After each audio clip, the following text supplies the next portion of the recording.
గోదావరి పాయల్లో చేపల వేటకు వలకట్లను దక్కించుకునేందుకు తీర గ్రామాల్లో ప్రజలంతా అక్కడే వేటాడి జీవనం సాగించేందుకు గురువారం ఉదయం బొలుసుతిప్పలో పడవ పోటీలు నిర్వహించారు. బొలుసుతిప్ప నుంచి కోటిపల్లి వరకు గోదావరి పాయల్లో ఏటా నిర్వహించే పోటీల్లో ఎవరైతే పడవపై ముందుగా వెళ్లి తమకు నచ్చిన చోట్ల లంగరు వేస్తారో ఏడాదంతా వారు అక్కడ చేపలు వేటాడుకుంటారు. వాటిని అంతరాలని అంటారు. ఒక్కో అంతరంలో 50 నుంచి 100 కుటుంబాలు ప్రజలు ఆధారపడి జీవనం సాగిస్తారు. సుమారు 70 పడవల్లో పోటీదారులు చేపలు ఎక్కువగా దొరికే అంతరాల వద్ద లంగరు వేసి తమ జెండాను ఎగరవేసేందుకు ఉత్సాహంగా పాల్గొన్నారు.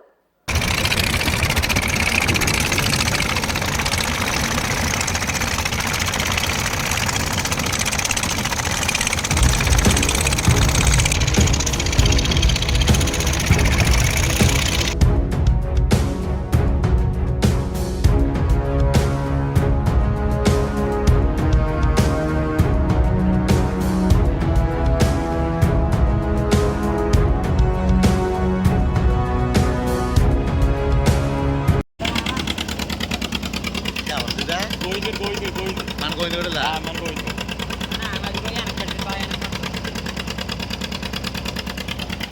ఏ కాంగ్రెస్ పరిగెడుతుంది.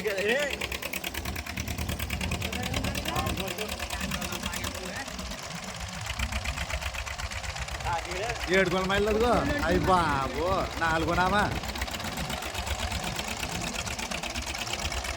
వేరే సార్ ఇంకే